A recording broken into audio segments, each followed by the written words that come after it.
खुलुमबाय नोंथांमोनखौ आरोबाव फिन खेबसेबाव गोसो गोथारै बरायबाय। दिनै 22 सेप्तेम्बर 2020 सुनिबार। फैदो दिननि सुनिबारनि बा सानजौफुनि माखासे फिसा गेदेर खौरांफोरखौ फारि फारि मिथिनानै लानि। गिबि खौराङा जाबाय बलिउड सावथुन मुलुगनि ड्राग्सनि केसनि सोंथि खालामनाय हाबाफारियाव एनसिबिआ लेंहरनायनि उनाव दिनै दीपिका पादुक'णआ मावख'आव फैबाय। मैयाहायनो थांनो नागिरदोंमोन, नाथाय मैयाहाय भारत बन्द'मोन। दा बेनिखायनो मैयाहाय बिथां दीपिका पादुक'णआ थांनो हायासै। सोंथि सोंनाय हाबाफारिया दा जागायगासिनो दङ।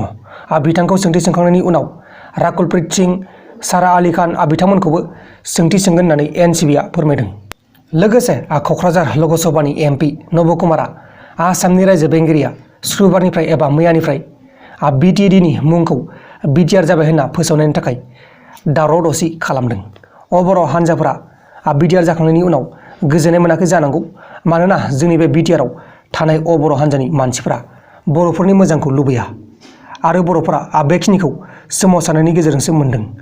बेखौ मेगन सानानै जेबो मुलाम्फा गैया, नङा होमबा लोगोफोर?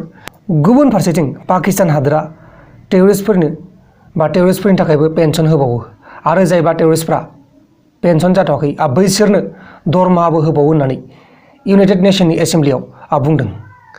पाकिस्ताना जाबाय मोनसे उदखारि हान्जानि हादोर, नङा होमबा लोगोफोर? पाकिस्तानाव गोबां गेदेर गेदेर उदखारि हान्जाफोर दं, जेरै लादेनखौथ' US हादोरनिफ्राय फैनानै गावथारदों। आरो दा लास्कार इ तयबा, लास्कार इ मोहम्मद कासिफ माबा दंलाबायो, नङा होमबा लोगोफोर? दा बैसोरनो पाकिस्तान हादोरनि सरकारा पेन्सनबो होबावो आरो दरमाहाबो होबावो होननानै इउनाइटेड नेशननि एसेम्ब्लियाव खुला खुलि बुंनानै होदों। अब्ला दानिया फैदो गुबुन खौराङाव। गुबुन खौराङा जाबाय श्रीलंकानि प्राइम मिनिस्टार महिन्दा राजापाक्साया गावसोरनि हादोराव जोंनि बे हादोरनिफ्राय ना हमग्राफ्रा आयेननि बेरेखा ना हमहैबाय थानायखौ लानानै प्राइम मिनिस्टार नरेन्द्र मदिजों सावरायलायनो नागिरदों। माने जोंनि बे हादोरनिफ्राय माखासे ना हमग्रा फिसारमेनफोरा श्रीलंका हादोरनि लैथोआव थांनानै सानफ्रामबो ना हमनानै लाबोयो आरो दा बेयो आयेननि बेरेखा। दा बेनिखायनो श्रीलंका हादोरनि प्राइम मिनिस्टारजों जोंनि बे हादोरनि प्राइम मिनिस्टारजों सावरायलायनो नागिरदों। दिनै नङाबा गाबोन सावरायलायगोन होन्दोंमोन, नाथाय दासिमबो सावरायलायथ'वाखै। लोगोसे कार्बि आंलं जिल्लायाव आसाम पुलिसआ मैयाहाय सुक्रुबार 25 सेप्तेम्बर खालि 5 कोटि रांनि ड्राग्स ब्राउन सुगार हमनो हादों।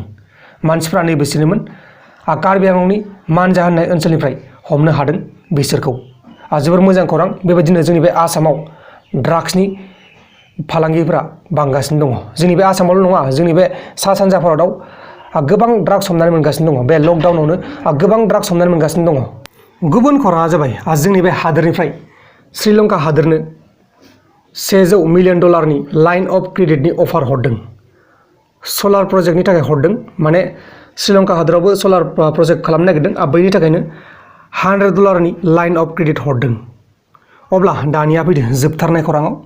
जोबथारनाय खौराङानो जाहैबाय जोंनि बे हादोर आरो जापान हादोरनि नेभिफोरा खौसे जानानै जमा जानानै दिनैनिफ्राय सानथामनि थाखाय मेगा एक्सारसाइज खालामनाय हाबाफारिखौ जागायबाय। माने लैथोआव बिसोर एक्सारसाइज खालामगोन, जापान हादोरनि नेभिजों आरो जोंनि बे हादोरनि नेभिजों। दाखालिबो अस्ट्रेलिया हादोरनि नेभिफोरजों जोंनि बे हादोरनि नेभिफोरजों एक्सारसाइज खालामदोंमोन आरो दिनैनिफ्राय जापान हादोरजों जोंनि बे हादोरजों एक्सारसाइज खालामनाय हाबाफारिया जागायबाय। सानथामनि थाखाय हाबाफारि लादों। बे सानथामनि हाबाफारियाव गाजा गोमजायै बिथांमोना एक्सारसाइज खालामगोन। लोगोफोर, दिनैनि सानजौफुनि रादाबफोरा बेखिनिल'मोन। जुदि नोंथांमोना आंनि बे भिडिअखौ मोजां मोनदों, अब्ला भिडिअखौ शेयार खालाम नोंथांनि लोगोनो। दा बेलासियाव मोनसे रादाब फैगासिनो दं, बेलासिनि रादाब। नोंथांमोना नायबानो जाबाय। बाय बाय।